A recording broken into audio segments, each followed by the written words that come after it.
Antes de que existiera la Inquisición, ya existía algo mucho más poderoso que cualquier tribunal: el miedo. Miedo a Dios, miedo al castigo eterno, miedo a que una sola persona pensando diferente pudiera condenar a todo un pueblo. La Europa medieval no era un mundo de certezas, sino de amenazas constantes. La muerte estaba en todas partes. Las pestes llegaban sin aviso y arrasaban ciudades enteras. Las guerras se sucedían sin tregua. El hambre era una sombra permanente. Y cuando no había una explicación racional para tanta desgracia, solo quedaba una respuesta posible. Dios estaba castigando a la humanidad. En ese mundo la fe no era una elección personal, era el pegamento que mantenía unido todo lo demás. La religión explicaba el origen del universo, dictaba las leyes, justificaba el poder de los reyes y daba sentido al sufrimiento cotidiano. Dudar de la fe no era solo un problema espiritual, era una amenaza directa al orden del mundo. Pensar diferente no significaba discrepar, significaba poner en riesgo a todos. La sociedad medieval creía firmemente que Dios actuaba de forma colectiva. Si una ciudad sufría una peste, era porque alguien había pecado. Si las cosechas fracasaban, era porque la comunidad había fallado. El error de uno podía atraer la ira divina sobre miles, y en ese contexto, tolerar la herejía no era un acto de compasión, era una imprudencia mortal. La herejía no se percibía como una idea equivocada, sino como una infección, algo que se propagaba en silencio, que corrompía almas y que, si no se extirpaba a tiempo, podía destruirlo todo. Por eso el miedo no se dirigía solo al hereje, sino al castigo que su mera existencia podía provocar. La Iglesia no era solo una institución religiosa, era el centro del conocimiento, de la moral y de la autoridad. No existía una separación clara entre lo espiritual y lo político. Cuestionar un dogma era cuestionar el orden social. Cuestionar a un sacerdote era cuestionar al rey. Y cuestionar al rey era abrir la puerta al caos. La mayoría de la población no sabía leer ni escribir. El mundo se entendía a través de sermones, imágenes y relatos transmitidos de generación en generación. El infierno no era una metáfora, era un lugar real, descrito con detalle, pintado en muros, esculpido en piedra y repetido desde los púlpitos. El miedo al castigo eterno era tan tangible como el miedo al hambre. En ese universo mental, la duda no era valentía, era peligro.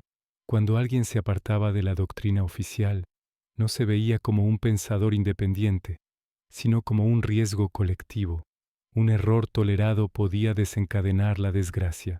Por eso las comunidades actuaban, señalaban, acusaban, castigaban, muchas veces sin juicio, sin pruebas, sin procedimiento alguno. Antes de la Inquisición la violencia ya existía. Multitudes enfurecidas linchaban a sospechosos. Señores feudales castigaban según su criterio. Obispos imponían penas desiguales. El castigo era real, pero caótico, incontrolable, porque un castigo sin control podía volverse contra cualquiera, incluso contra quienes mandaban. El desorden no solo ponía en riesgo las almas, sino la estabilidad del sistema entero. El miedo necesitaba ser canalizado, regulamentado, convertido en algo predecible. La Inquisición no nacerá para eliminar el miedo, nacerá para administrarlo. En un mundo donde la verdad era única, protegerla se convirtió en una misión sagrada. No se trataba de perseguir por crueldad, sino de preservar el equilibrio entre Dios, la sociedad y el poder. Al menos, así se justificaba. La intención no era castigar por placer, sino evitar una catástrofe mayor. La pregunta no era si alguien tenía derecho a pensar distinto. La pregunta era si la sociedad podía permitírselo. Y la respuesta durante siglos fue no. Este es el mundo que da origen a la Inquisición. No un sistema nacido del sadismo, sino del pánico a perder el control, porque cuando una sociedad cree que Dios castiga a todos por el error de uno, vigilar las ideas se convierte en una cuestión de supervivencia. Nombre, reglas, y muy pronto, tribunales. Y en la Edad Media, una idea podía ser más peligrosa que un ejército entero. La herejía no entraba por las murallas ni anunciaba su llegada. No marchaba con estandartes ni declaraba la guerra. La herejía susurraba. Se sentaba a la mesa, rezaba con los demás, y por eso aterraba más que cualquier invasión. En el imaginario medieval, la herejía no era una opinión distinta, era una traición. No a la Iglesia solamente, sino a Dios, al orden del mundo y a la salvación colectiva. Creer algo diferente no era un derecho, era un riesgo.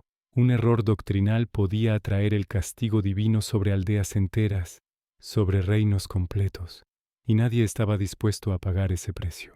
Por eso el miedo a la herejía era absoluto, porque no se veía, no tenía rostro fijo, podía esconderse en cualquier parte, en el vecino, en el sacerdote, en el predicador que hablaba demasiado bien, en la mujer que rezaba de forma distinta, en el campesino que hacía demasiadas preguntas. El enemigo ya no estaba fuera. Durante los siglos XII y XIII, Europa empieza a experimentar algo inquietante. Movimientos religiosos que no encajan del todo con la doctrina oficial. No son paganos, no son enemigos externos, son cristianos, pero distintos, y eso los hace infinitamente más peligrosos. Algunos predican una fe más pura, más austera, más cercana al mensaje original de Cristo. Rechazan la riqueza de la Iglesia, cuestionan su autoridad moral, proponen una relación directa con Dios, sin intermediarios. Para la población cansada de abusos y corrupción, estas ideas resultan irresistibles.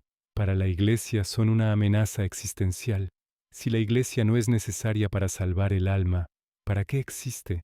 Si el sacerdote no es indispensable, ¿qué autoridad le queda al sistema entero? Así nace el pánico institucional, no porque estas ideas sean violentas, sino porque son contagiosas. Se propagan de boca en boca, de pueblo en pueblo. No necesitan templos, no necesitan ejércitos, solo necesitan gente dispuesta a escuchar. Las autoridades reaccionan como saben. Al principio con sermones, luego con advertencias, más tarde con castigos.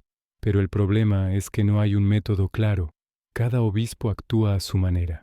Cada señor feudal castiga según su criterio. La represión es desigual, caótica, impredecible. En muchas regiones las multitudes se adelantan a la autoridad. Acusan, señalan, atacan. La sospecha se convierte en sentencia. Basta un rumor, basta una diferencia, basta una enemistad personal.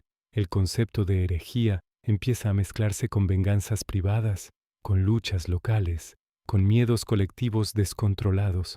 La violencia crece, pero no elimina el problema.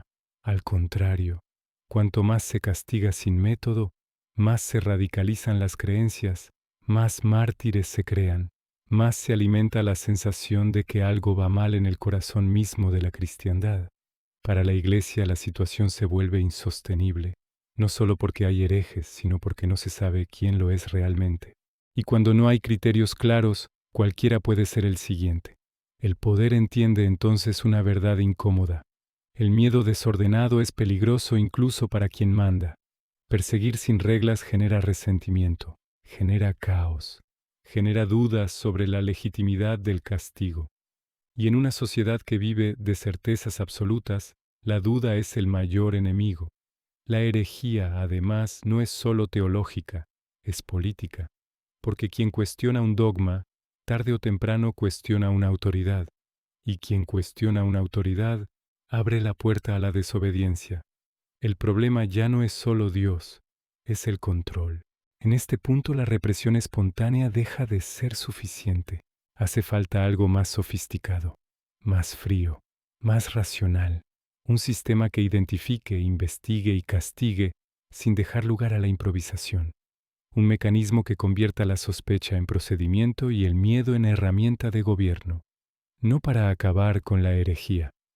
La idea empieza a tomar forma. No basta con castigar cuerpos, hay que vigilar conciencias. No basta con eliminar al hereje visible, hay que detectar al invisible. al que duda en silencio, al que aparenta obediencia mientras piensa distinto. La herejía ya no es solo un pecado.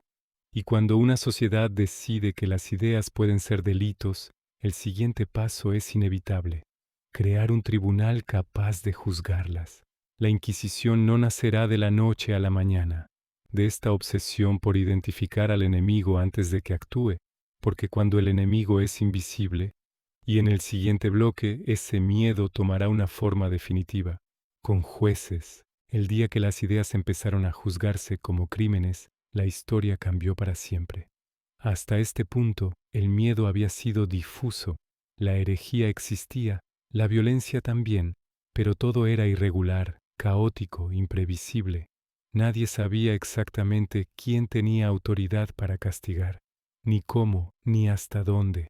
Y en una Europa construida sobre certezas absolutas, esa falta de control era intolerable. La solución no fue eliminar el miedo, fue organizarlo. En el siglo XIII, la Iglesia toma una decisión que marcará siglos. La herejía no puede seguir combatiéndose con turbas ni castigos improvisados. Necesita método, necesita jueces especializados, necesita procedimientos y sobre todo necesita legitimidad. Así nace la Inquisición como institución formal, no como un arrebato de crueldad, sino como una respuesta burocrática al caos. El papado entiende que perseguir sin reglas debilita su autoridad. Para preservar el orden, el castigo debe ser frío, sistemático y aparentemente justo. La fe ya no solo se predica, se investiga. El impulso definitivo llega bajo el pontificado de Gregorio IX. Frente a la expansión de movimientos heréticos y la incapacidad de los poderes locales para controlarlos, Roma crea tribunales especializados directamente dependientes del Papa. Por primera vez, la lucha contra la herejía se centraliza. El inquisidor aparece entonces como una figura nueva y profundamente inquietante. No es un verdugo impulsivo, es un jurista de la fe, un hombre formado en teología y derecho canónico. Su misión no es castigar cuerpos, sino examinar conciencias. La Inquisición introduce una innovación radical: el proceso inquisitorial. Ya no es necesario que exista un acusador concreto. El tribunal investiga de oficio, busca activamente el delito. La sospecha se convierte en punto de partida y el silencio en motivo de alarma. Aquí ocurre un cambio decisivo. La carga de la prueba se invierte. Ya no es el acusador quien debe demostrar la culpa, es el acusado quien debe demostrar su inocencia y su ortodoxia. La duda deja de beneficiar al sospechoso, ahora lo compromete. Las denuncias anónimas se institucionalizan. Cualquiera puede acusar a cualquiera, vecinos, familiares, rivales. El sistema no distingue motivaciones. Toda acusación merece ser investigada. La comunidad entera se convierte en vigilante. El miedo se socializa. El inquisidor llega a una ciudad y proclama el llamado tiempo de gracia. Durante ese periodo, quienes confiesen voluntariamente errores doctrinales recibirán castigos leves. Es una invitación y una trampa, porque quien no confiesa queda automáticamente bajo sospecha. La ausencia de confesión empieza a interpretarse como resistencia culpable. El interrogatorio se convierte en el corazón del sistema. No es una conversación casual, es una herramienta diseñada para quebrar certezas. El inquisidor no busca la verdad objetiva, busca la confesión, porque en la lógica inquisitorial, confesar es salvar el alma, aunque se pierda el cuerpo. La herejía ya no es solo lo que se dice en público, es lo que se piensa en privado. El acusado debe explicar sus creencias, sus dudas, sus lecturas, sus conversaciones pasadas. Incluso los recuerdos se convierten en pruebas. El pasado entero del individuo queda bajo escrutinio. Cuando la confesión no llega, el sistema avanza. La tortura no se presenta como castigo, sino como herramienta de esclarecimiento. Su uso está regulado, limitado en teoría, justificado como último recurso, pero su existencia envía un mensaje inequívoco. El cuerpo puede forzar al alma a hablar. La Inquisición se presenta a sí misma como misericordiosa, prefiere el arrepentimiento al castigo, pero esta misericordia tiene una condición absoluta: la sumisión total. Quien confiesa y se arrepiente puede salvar la vida. Quien persiste en el error se convierte en enemigo irredimible. El tribunal no ejecuta directamente, entrega al poder secular. Así, la Iglesia mantiene una distancia moral. No derrama sangre, pero decide quién merece morir. El castigo se externaliza, la responsabilidad se diluye. Con este sistema, la herejía deja de ser un fenómeno visible y se convierte en una casa interior. El enemigo ya no es solo quien predica distinto, sino quien piensa distinto, y pensar distinto se vuelve peligrosamente ambiguo. La Inquisición crea algo que antes no existía: un archivo de conciencias, registros, testimonios, confesiones, genealogías espirituales. La memoria del delito se conserva. El pasado nunca desaparece del todo. Una sospecha puede perseguir a una familia durante generaciones. Este modelo se expande, viaja de región en región, se perfecciona, se adapta y demuestra una eficacia inquietante. Reduce la herejía visible, impone uniformidad y refuerza la autoridad central. El miedo deja de ser caótico. Ahora es predecible, administrado, legal. Pero ese mismo éxito encierra una semilla peligrosa, porque cuando el poder aprende a juzgar ideas, ya no hay límites claros. La frontera entre fe y control se difumina. La justicia se convierte en instrumento ideológico. La Inquisición medieval no es aún la más temida de la historia. No ha alcanzado su forma definitiva, pero ha establecido los principios fundamentales: investigación sin acusador, denuncia anónima, confesión como prueba suprema y castigo como pedagogía. La fe se ha transformado en procedimiento, la duda en delito y el miedo en ley.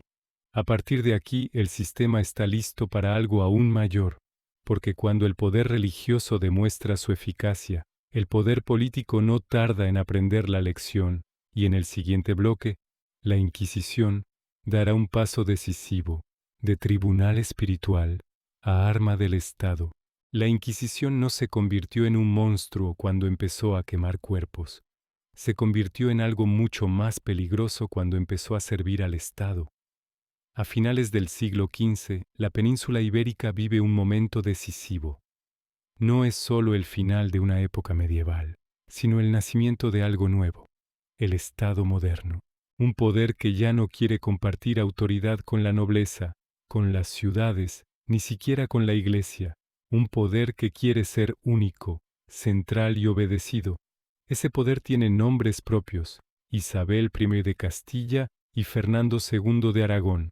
Su proyecto no es únicamente reinar, es construir una unidad donde antes hubo fragmentación. Castilla y Aragón no se unen solo con un matrimonio. Se unen con leyes, con ejércitos y con una identidad común, y para crear esa identidad, la religión se convierte en el elemento central. Durante siglos, la convivencia entre religiones había sido posible, aunque tensa. Judíos, musulmanes y cristianos compartían ciudades, mercados y saberes. Pero esa diversidad, tolerable en un sistema débil, resulta inaceptable para un poder que busca control absoluto. La pluralidad es vista como fisura, y toda fisura es una amenaza. La Inquisición aparece entonces como la herramienta perfecta, no como un exceso, sino como una solución política. A diferencia de la Inquisición medieval, dependiente del papado, la Inquisición española nace con una característica esencial: obedece a la corona. Aunque recibe legitimidad papal, su dirección, sus prioridades y su alcance responden a intereses estatales. Este detalle lo cambia todo. Por primera vez, un tribunal que juzga ideas, creencias y conciencias está al servicio directo de un proyecto político. La fe deja de ser solo una cuestión espiritual y se convierte en un asunto de seguridad del Estado. El objetivo inicial parece claro: vigilar a los conversos, especialmente a judíos convertidos al cristianismo tras décadas de presión social. Pero el problema no es lo que creen, sino si se les puede confiar. La sospecha no se basa en pruebas claras, sino en el pasado, en el origen, en la sangre. Nace una idea peligrosa. La ortodoxia no siempre se demuestra con palabras, porque el enemigo puede fingir. A partir de ahí la Inquisición amplía su mirada. Ya no busca solo herejes doctrinales. Busca comportamientos desviados, tradiciones heredadas, gestos cotidianos. ¿Qué se come? ¿Cómo se reza? ¿Cuándo se celebra? El hogar se convierte en espacio vigilado. La vida privada deja de ser privada. El sistema es meticuloso, se crean archivos, registros, árboles genealógicos de sospecha. Una acusación no desaparece, se conserva, se transmite. El pasado se convierte en condena potencial. Una familia puede quedar marcada durante generaciones, no por lo que hace, sino por lo que fue. Aquí entra en escena la figura que encarna esta fusión total entre fe y poder. Tomás de Torquemada. Más que un fanático, es un organizador del miedo. Bajo su dirección, la Inquisición alcanza una eficacia desconocida. No por el número de ejecuciones, sino por la regularidad del sistema. Todo está normado. Todo se archiva. Todo se recuerda. La Inquisición española entiende algo esencial. El terror no necesita ser constante, solo creíble. Basta con que sea visible de vez en cuando. Basta con que todos sepan que puede tocarles. El miedo se interioriza. La autocensura se extiende. El silencio se convierte en norma social. Para la corona, los beneficios son inmensos. La Inquisición no solo elimina disidencias religiosas, neutraliza oposiciones políticas, debilita linajes incómodos, controla ciudades rebeldes, unifica mentalidades. Es un instrumento de cohesión a través del temor. Y lo más inquietante es que el sistema se presenta como justo, como necesario, como protector del bien común. El lenguaje es siempre moral. El castigo se disfraza de corrección. La violencia, de salvación del alma. Quien se opone no solo desafía al rey, desafía a Dios. Así la Inquisición deja de ser una institución excepcional y se convierte en parte del paisaje cotidiano. No actúa todos los días, pero su presencia se siente siempre. Es un poder silencioso, constante, omnipresente. Un poder que no necesita preguntar quién eres, porque ya lo sabe. Con la Inquisición española, el Estado logra algo que ningún poder anterior había conseguido: entrar en la conciencia de sus súbditos. Gobernar no solo lo que hacen, sino lo que piensan. Y cuando un poder alcanza ese nivel, deja de necesitar violencia masiva. El control se vuelve automático. Pero este sistema tan eficaz tiene un precio. Porque cuando el miedo se convierte en política, la justicia deja de buscar la verdad. Empieza a buscar obediencia.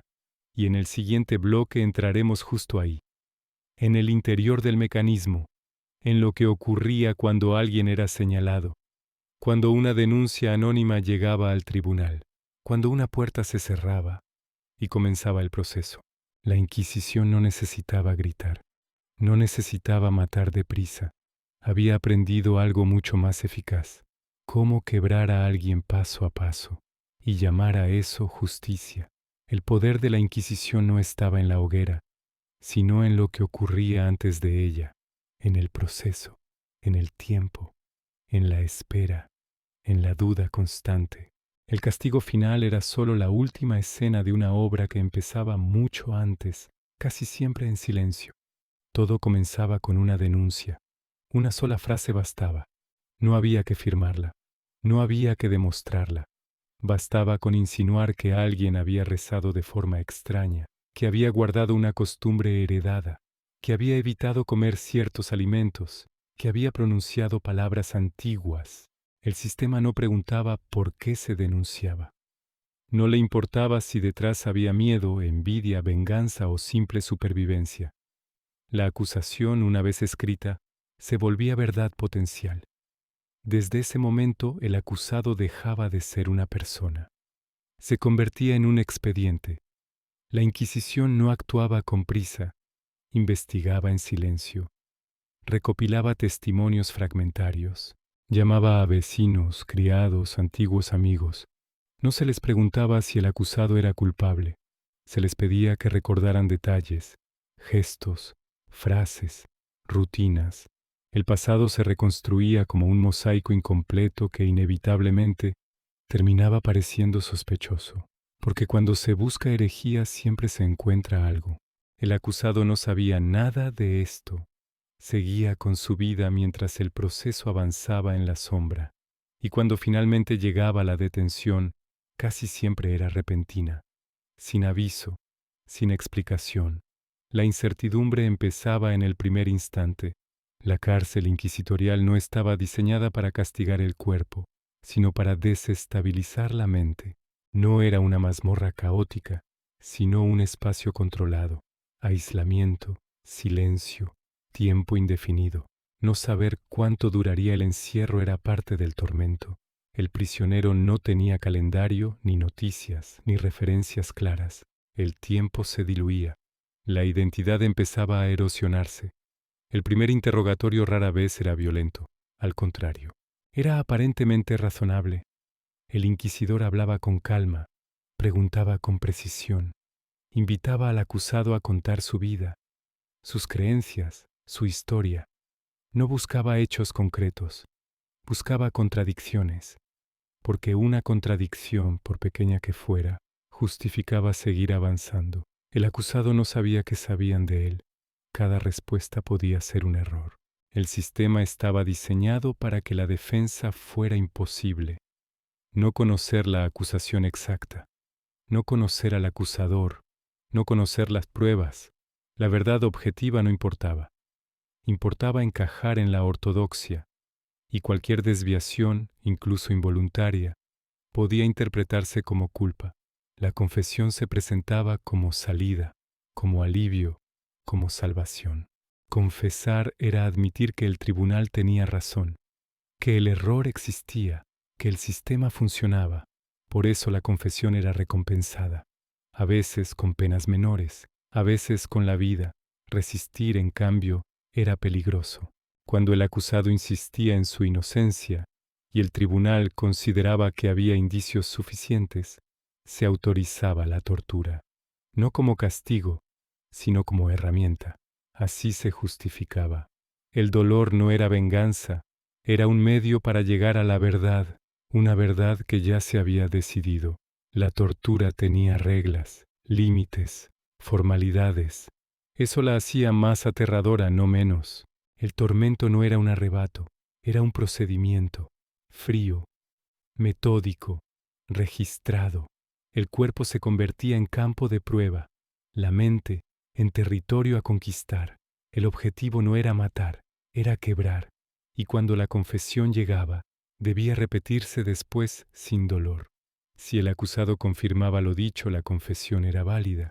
Si se retractaba, el proceso podía reiniciarse. El sistema se protegía a sí mismo, siempre. Incluso cuando no había muerte, la condena era total.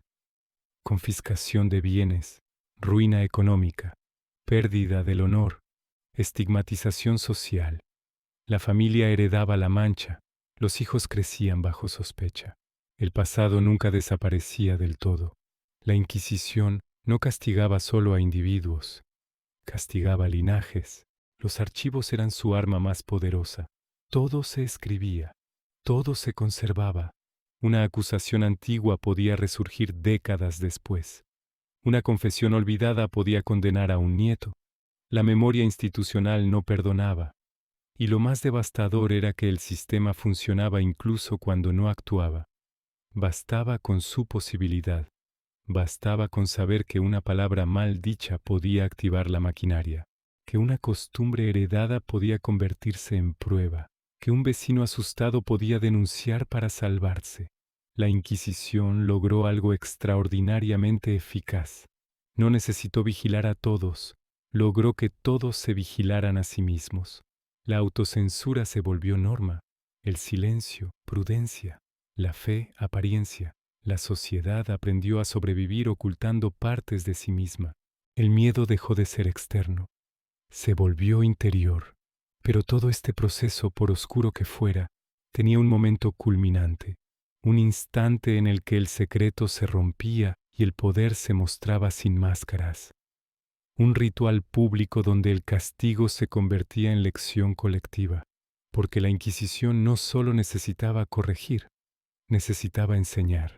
Y para eso nada era más eficaz que convertir el miedo en espectáculo.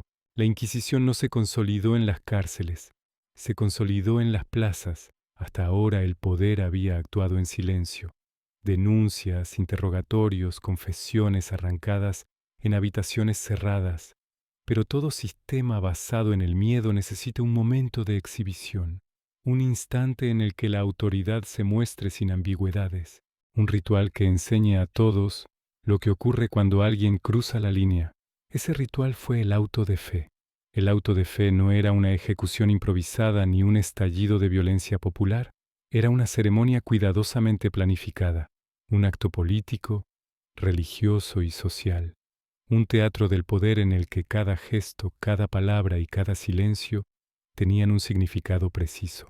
Se anunciaba con antelación. Días, incluso semanas antes, las campanas repicaban, los pregoneros recorrían las calles.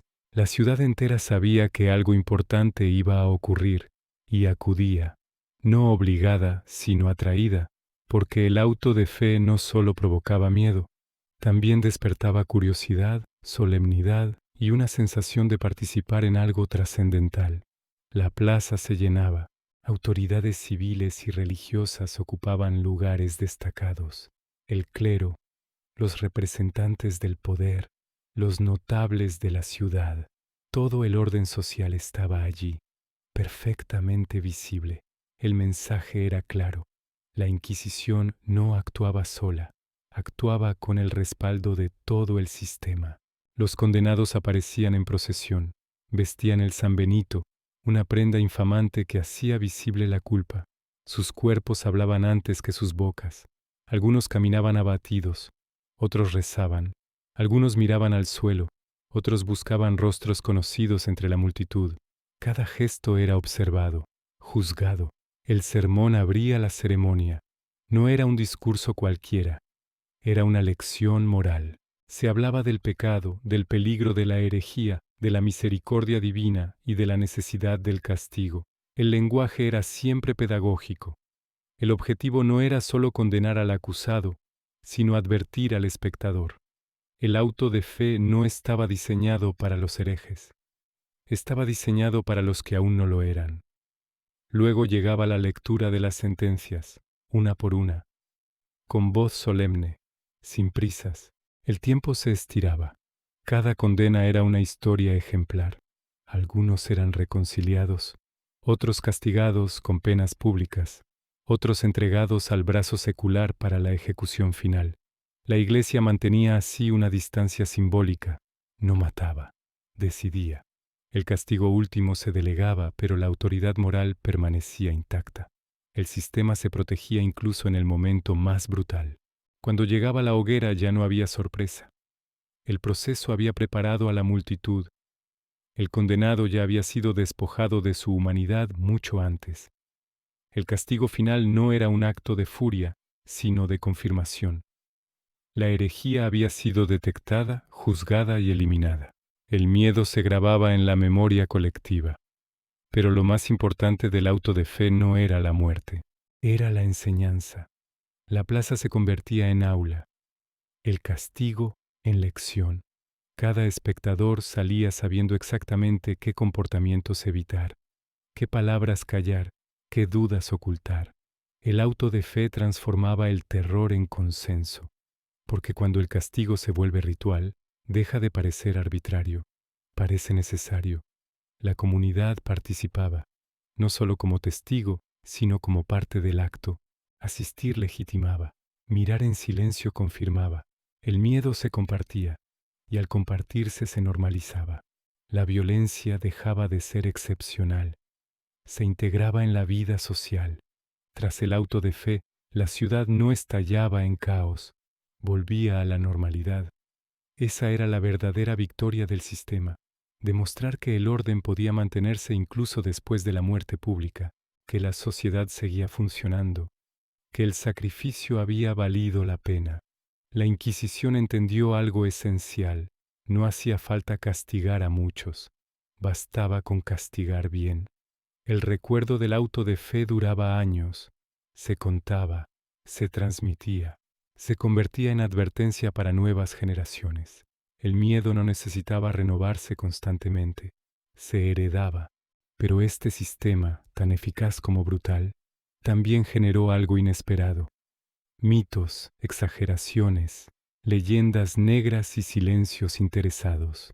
Con el tiempo la Inquisición se convirtió tanto en realidad histórica como en símbolo absoluto del horror. Y ahí surge una pregunta incómoda: ¿fue la Inquisición realmente tan sanguinaria como la imaginamos?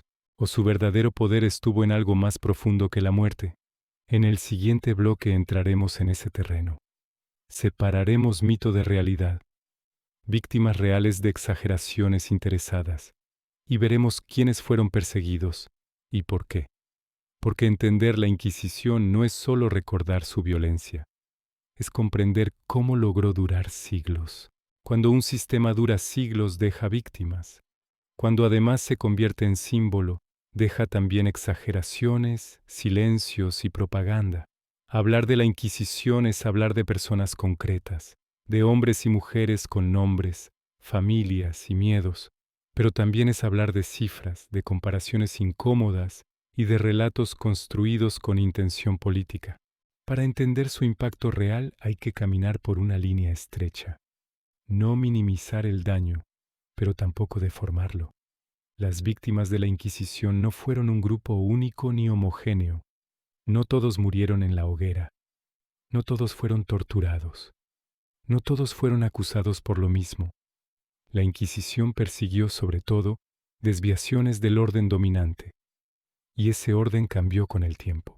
En la Inquisición española, uno de los grupos más vigilados fueron los conversos, judíos convertidos al cristianismo. No se les perseguía por ser judíos, al menos no oficialmente, sino por sospecha de fingimiento. La fe interior se volvió objeto de sospecha permanente.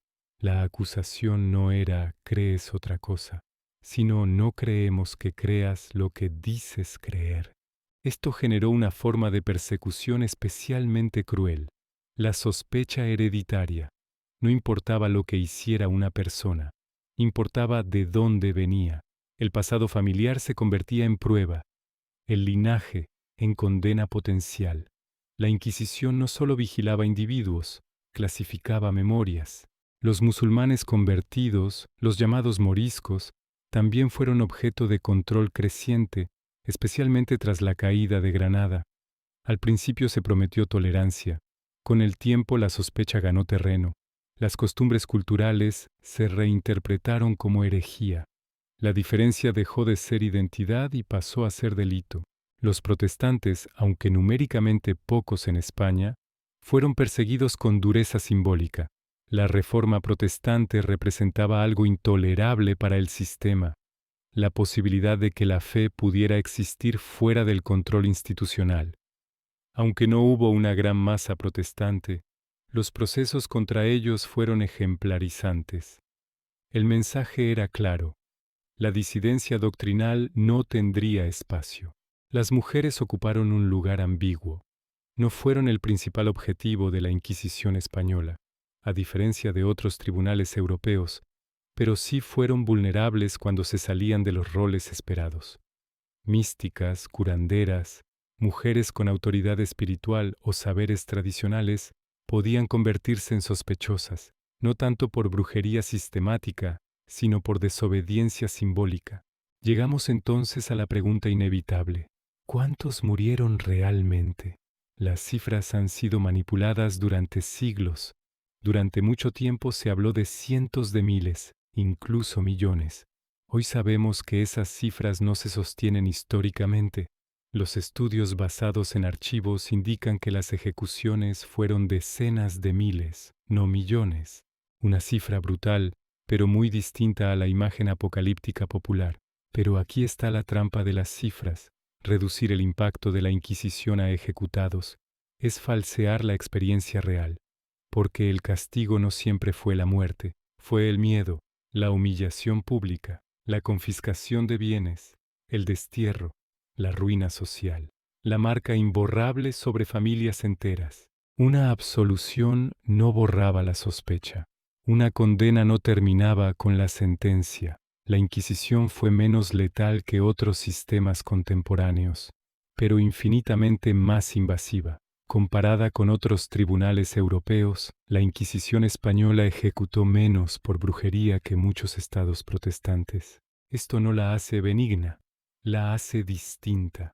Mientras otros sistemas perseguían explosiones de pánico, la Inquisición construyó un control prolongado y metódico. Y aquí aparece la leyenda negra.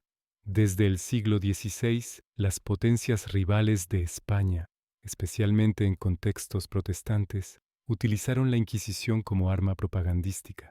Grabados exagerados, relatos inflados, escenas multiplicadas. La Inquisición se convirtió en símbolo del atraso, la crueldad y el fanatismo español. No todo era mentira, pero no todo era verdad. La leyenda negra no inventó la Inquisición, la amplificó, y esa amplificación tuvo consecuencias duraderas. La Inquisición dejó de ser un sistema histórico concreto y pasó a ser una metáfora universal del terror religioso, un símbolo tan poderoso que eclipsó otros horrores contemporáneos menos recordados. La paradoja es esta: la Inquisición fue real, cruel y profundamente opresiva, pero su mito fue aún más grande que su realidad. Y sin embargo, incluso despojándola del mito, lo que queda sigue siendo aterrador.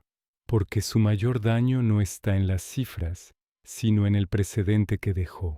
La legitimación del control de las ideas, la normalización de que pensar distinto puede ser un delito, de que la conciencia puede ser vigilada. Las víctimas de la Inquisición no son solo quienes murieron, son también quienes callaron, quienes ocultaron su fe, quienes aprendieron a mentir para sobrevivir. La Inquisición no solo persiguió herejes, produjo silencio. Y ese silencio, heredado durante generaciones, explica por qué su sombra es tan larga, por qué todavía hoy nos obsesiona, por qué sigue siendo una advertencia histórica. Porque cuando una sociedad acepta que el miedo puede ser una herramienta legítima, el daño nunca se limita a una época. En el siguiente y último bloque veremos cómo terminó la Inquisición, por qué cayó, y qué queda de ella en el mundo moderno. Porque ningún sistema basado en el miedo es eterno, pero todos dejan cicatrices. La Inquisición no cayó de golpe, se fue quedando sin miedo que administrar. Durante siglos la Inquisición había funcionado porque respondía a una necesidad profunda de su tiempo: ofrecer certezas en un mundo aterrorizado.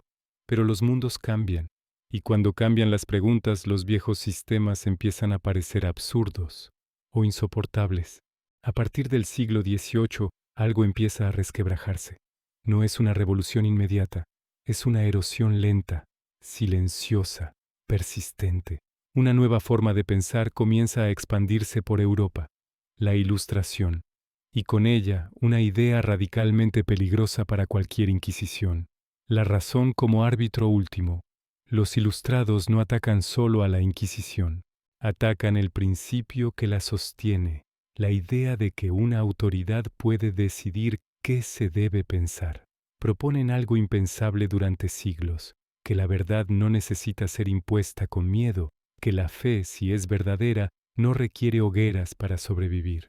La Inquisición intenta adaptarse, reduce su actividad, se vuelve más burocrática, menos visible, pero su esencia ya no encaja en un mundo que empieza a hablar de derechos individuales, libertad de conciencia y tolerancia religiosa.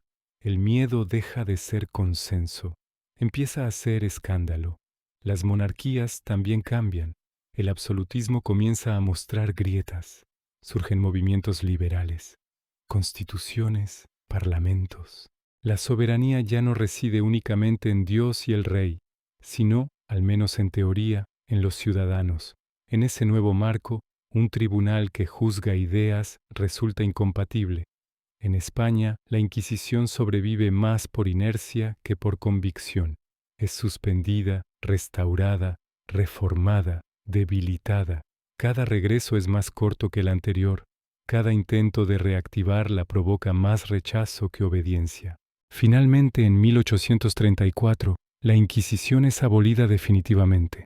No cae en una plaza ni en un acto solemne. Simplemente deja de existir. Se disuelve como un edificio que ya no se sostiene, sin aplausos, sin hogueras, sin autos de fe. Y sin embargo, no desaparece del todo, porque la Inquisición no fue solo una institución, fue una forma de poder, una manera de gobernar mediante el miedo, la vigilancia y la sospecha. Y esas herramientas no mueren con un decreto. El legado más profundo de la Inquisición no está en sus archivos, sino en la idea que normalizó, que el control de las ideas puede ser legítimo si se presenta como protección del bien común, que silenciar puede ser un acto moral, que castigar puede ser pedagógico. Ese legado reaparece una y otra vez en la historia, con otros nombres, otros discursos, otras justificaciones. Cada vez que una sociedad decide que hay pensamientos inaceptables, cada vez que se persigue la disidencia en nombre de la seguridad, la moral o la unidad, cada vez que el miedo se utiliza para gobernar, la Inquisición se convierte así en advertencia, no porque fuera única, sino porque fue extraordinariamente eficaz. Nos obsesiona porque nos refleja, porque muestra hasta dónde puede llegar una sociedad convencida de que hace el bien, porque demuestra que el terror no siempre necesita violencia descontrolada. A veces basta con reglas, rituales y silencio. El final de la Inquisición no fue el triunfo automático de la libertad, fue el comienzo de una lucha distinta, una lucha por proteger la conciencia individual frente a cualquier poder que pretenda colonizarla. Y esa lucha no terminó en 1834, sigue abierta, porque cada generación decide, de una forma u otra, si el miedo vuelve a ser herramienta legítima, si la disidencia se tolera o se persigue, si el pensamiento libre se protege o se vigila. La Inquisición no es solo pasado, es una pregunta incómoda dirigida al presente. ¿Qué hacemos cuando alguien piensa distinto? ¿Dialogamos o señalamos? ¿Convencemos o castigamos? La historia ya nos mostró una respuesta y también sus consecuencias. El resto depende de nosotros.